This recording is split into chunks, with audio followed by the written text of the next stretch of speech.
I don't know. Thanks. All right. Going on, we've got Chloe in Maryland. You're on with Don and Matt. Oh, wow. Hi. Thank you for accepting my call. Thanks for waiting. How can we help? So I'm currently a theist. I don't really think that I would put myself in the category of any religion anymore. Mm-hmm. I grew up non-denominational Christian, very, very in the church because I didn't have a choice. But I kind of started having these seeds of doubt when I came out when I was 18 years old. Mm-hmm. And I couldn't really just envision the idea of a God that wouldn't let me go to heaven for something that, I mean, you know, people say like he made you that, or, you know, God made you that way. But then other people say, it's a choice, right? Yeah, it's a choice, or it's the devil, Mm-hmm. or, you know, things like that. And, you know, then I found your show. And at first I was watching it and I was kind of angry. That's usual. That's normal.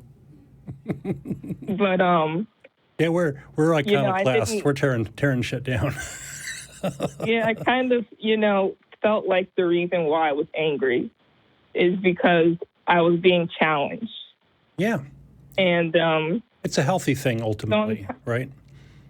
yeah, I mean, I'm starting to kind of shake. I'm trying to shake, you know, the idea of religion or God, or, I mean, you guys make a lot of sense, but it's just that I can't shake the idea that, like, when you die, you're gone. Except, and I get it. We talked a little bit about that last week, and every time Dave Warnock's been here, it's... Yeah, the intro really spoke to me with what Don was talking about. Yeah, I mean, and, we don't have any reason to think there's a soul, but that doesn't make it any more comforting. And so one of the things is, there's a quote from Neil deGrasse Tyson that the universe is under no obligation to make sense to you. But there's a different version of that, which is the universe isn't necessarily the way you'd prefer it to be. And so we'd all like to not die, I would think. You know, hey, living forever or living for as long as you want might be preferable. But that's no different to me than, you know, I wish I had $5 billion. You know, it would be very nice if I had $5 billion. Think about all the good things I could do with that and how my life would be better. But I don't. And if I sit around mired in the sadness of not being filthy rich, then I don't make any progress towards actually real and practical goals. And if I sit around bothered by the fact that all the evidence shows that I'm not going to have any sort of afterlife, then I'm wasting the one and only life I have. And so my position's really simple. I'm going to live my life as if it's the only one I'm going to have. And if it turns out there's an afterlife, then, okay, that's a bonus. But I have no reason to think that it's real. And the only reason to be disappointed in discovering that you're probably not going to experience an afterlife is because a religion has convinced you that this is what's going to happen. And so, you know, it's like any other lie from religion. You have two choices at the end of it. When you figure out that it's not real, one is to mourn the loss of something you never had, and the other one is to say, gosh, I was duped. I was led to believe something that ultimately turned out to not be true. I'm going to work to make sure that doesn't happen again because it's damaging to my life. It sounds like you might be grieving a little bit of, you know, the loss of this nice idea that you used to believe. Is that Yeah. kind of where you're at? I kind of. It's also another fear of, like, if I'm wrong and God really does hate gays, Yeah. then he's a prick. I'm doomed. Yeah, but there's you know, go read up on Pascal's wager is what you're kind of getting towards. And yeah, I've heard of Pascal's wager. I mean, I personally understand the flaw in it, that it kind of assumes that there's only one possible deity. Right. Yeah. Mankind has made tens of thousands of gods, and so which one are you gonna? But let's take a look at what you actually said a minute ago. Let's imagine the scenario that you're worried about, which is there is a God and he doesn't like homosexuals, And so when you die, you're going to go to whatever punishment, bad place, hell, whatever. To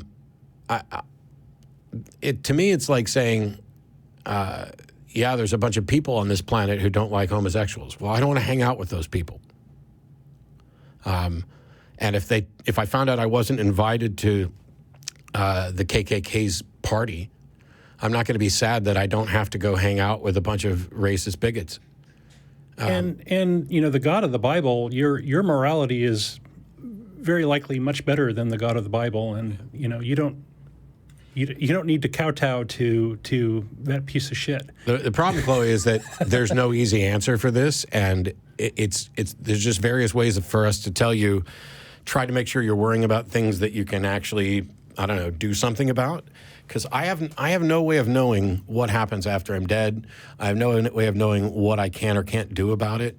And until somebody shows me that there is something I can do and what I should do, then the best course of action is for me to just continue to live my life and not waste time on the things that I can't deal with. That gave me a lot to think about. I guess that's really all I had.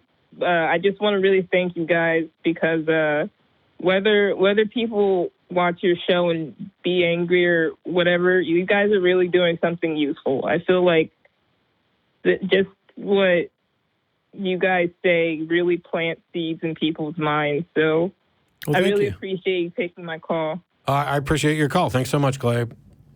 All right, have a good day. Call us back. Let us know how you're doing later. This might be a good time to plug that book. Which book? The damn. I don't know, but we can plug recoveringfromreligion.org. There are, I don't know which book you might have been thinking of. Beautiful Life. I don't know. The picture book that you were in. Oh, 50 reasons people give for... No, it's 100 atheist thoughts on life without... No, that's not it. Yes, A Better Life. It's called A Better Life. Okay. 100 atheist thoughts on a life of meaning and purpose without God. There you go. That's the book. Don't tell me I don't know Chris's book. Okay. I got two copies. I surely don't. There's probably one over there right now. Yeah. That's like, because it gets into like meaning and purpose, but there's some others that deal a lot with death and dying, which is an area that we haven't done very good with, but lately having Dave on the show and stuff, and we've done better. All right,